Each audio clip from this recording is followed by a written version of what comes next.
There you go. We're live. Okay, so today we're going to be talking about your inner critic. I'm not sure that I want to hold on to that word, but that's what I hear a lot of actors call it, um, and how to really reconnect with the art of trusting yourself. And so we're just going to unpack those two things. So your inner critic would sound like your you're going to film a tape or you're going to an audition. And as you're prepping, you may have some impulses and some ideas or some instincts about going a certain direction. And then you have an inner critic, you have an inside voice that's being hard on you, that's saying, no, that's not the best choice. Or what if it's another choice? Or what if someone's better than me? What if they don't look like what if they don't want someone who has my physique? What if I'm too old? What if I'm blah, blah, blah, blah, blah? The list is endless. And then when you're actually taping or you're in the room for your audition or when you're on set, you may have that self doubt, that inner voice still going at it, even when you're in the midst of acting, of going like, is this what they want? Do they like me? Or maybe I should do more this, maybe I should do more that. So see my body, it's like constantly not being here in your center and grounded, and it's constantly a voice that's trying to make you consider other options. And then if you're taping, then you're stuck into another loop, which is watching all the takes and, looping about which one is best. And then that inner critic, that voice, that self doubt is going to be hard on every take, it's going to criticize every take. And of course, it feels painful. And I feel for you because I see so many actors who start in our community and who have all that pain about really loving to be an actor and enjoying the process of, being fully alive, embodying a character. But then that voice comes in and it's really, really hard on you. It's like a mean voice that's telling you what's wrong about you, what's the best way to do it, what would be better than you. And so it's just a loop, a loop, a loop. And of course, when you do that, the first thing that'll come to mind for you to take care of yourself is to take another class, is to go to another school, is to look for a bigger teacher, a bigger coach, a celebrity coach, a bigger mentor. Look outside of yourself for someone who can take you out of that loop. And it doesn't work because you're still here and you're still hearing that voice inside of you that is constantly offering another reality than the one you're living, that is constantly doubting what you're doing, what you're feeling, what you're going for. So your heart is going one way and that voice is like, no. And it doesn't feel good. And the other side of that is the art of fully trusting yourself, is really that you're able to be here in the moment with yourself first, then with a character, but that you're able to actually be here with yourself. And that there's not a constant background voice that is castrating you, neglecting you, abusing you, insulting you, second guessing you, doubting you, that you can actually be with yourself. And so when I say the art of trusting yourself, that's really actually the art of being fully alive. Because if you look at what happened to you in childhood, you were born perfect, feeling sadness, rage, fear, anger, all of the sensations were moving freely inside of your body.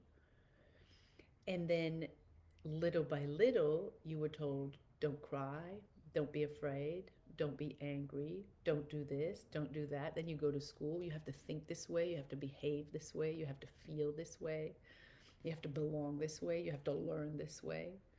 So basically, what's happening is when you're hearing that inner critic or that self doubt, what you're actually hearing is your teacher's voice, is the authority that you've been raised under, whether that was your parents, your teachers, or a mixture of that, the outside authorities that you have been educated under, that have been telling you what to feel, what to do, how to behave, what to think, how to relate, at what time to eat, when to pee, etc., etc., etc. So when you internalize that outside authority inside of you, it becomes an inner critic. So let me try to review it. When you're little, you're born and you're like a fountain of life. You trust yourself. It's not even an art, it's pure definition of life. Life moves through you. You don't question it. You don't go, oh, is this right? Is this wrong? Is this pleasing someone? Am I good? Am I bad? It just moves. It's pure, like an animal. So, yeah, you trust yourself. There's nothing else. There is you, there is this moment, and it moves. And then you get educated, conditioned, programmed, formatted, indoctrinated. Choose the word that helps you. And you're taught to feel a certain way, basically to not feel. You're given a pacifier as soon as you come out of the womb so that you don't cry. You're being told not to be angry at your parents. You're being told not to be scared, not to be in pain. And because you're little and your life depends on your caregivers, you drink the Kool-Aid because you know and you have felt that when you're not respecting what your parents are asking of you, when your parents are saying, stop crying, you're fine, and you keep crying, they go, come on. And the voice gets a little more tense, a little more aggressive, a little more violent. And let's remember, your parents are huge and you're this tiny little thing, and you have an instinct and antennas, and you feel in your body that their energy is starting to contract. When you don't obey, their energy, their love, their care is a little bit taken away. And so your safety and your survival depends on it. So what do? You conform, you behave, you become appropriate, you please, you do what they want. So you stay safe, which is smart. It's not wrong, it's smart. And your parents were not mean. They were just in the culture that we were all born in. And then you go to school and it becomes a little more restricted, a little more like a cage. You have to sit down. Don't move your body. Don't fidget.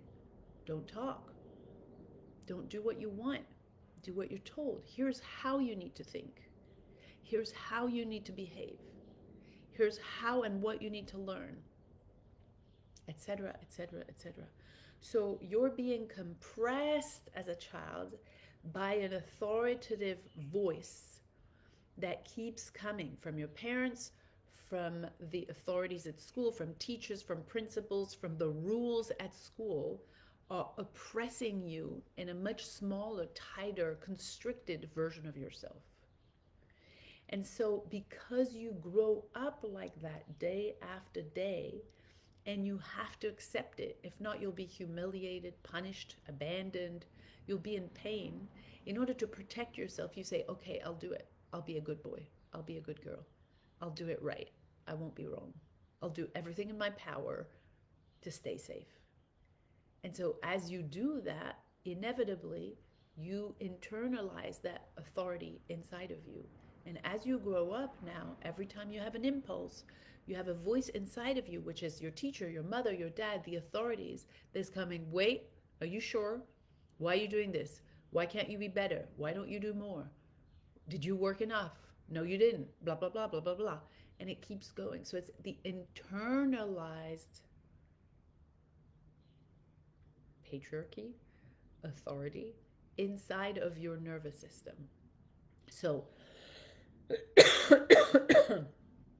the way to move through that self-doubt, the way to move through that inner critic that pollutes you, that robs you of your sense of pleasure when you're acting, because you're in acting or singing, or you're an artist because it feels liberating and incredible and flowing. So if you have that inner critic that comes on at the same time, it doesn't feel pleasurable enough anymore. It feels painful. It feels uncomfortable. It feels sticky. Sorry. So what you can do, inevitably what you have to do to go back to yourself under that inner critic, under that voice that's being so hard on you, is to undo that authority out of your nervous system and to wake up the part of you that was always free, always instinctive, always truthful. Wake up your DNA, basically. So the work we do in our community, and it's a gift-based model community, so it means you pay what you can to work with us, is that you taste the work first. So we have no webinars. We've dropped that. No more funnel, no more sales pitch, no more trying to get your attention and your money. We're more like, okay, if this is painful, this is painful. If you're looping with your inner critic, if there's a voice inside of you that's mean with yourself, if you're not enjoying your art, if you're not stretching, breathing fully when you're practicing your art, notice it. It's time to undo the shackles of that conditioning. It's start to move out of that cage of authority that you were born into and that you had to suppress into. So the way we do it is that you can taste the work we do for 5 days and pay what you can for that work. And if you start to feel like, ooh, this is home, this resonates, I'm starting to feel my freedom again, and that self-doubt starts to melt, you can continue and do our full 33-day reset journey for a pay what you can contribution to. Pay what you can means that you honor yourself financially and you contribute what works for you, and you also honor how this freedom is meaningful to you, how this work is meaningful to you. So it's not, for us, it's not a way to say, hey, we're doing sales, this is cheap. Not at all. Some people will pay less because they're financially more challenged right now. Some people will pay much more, and it compensates.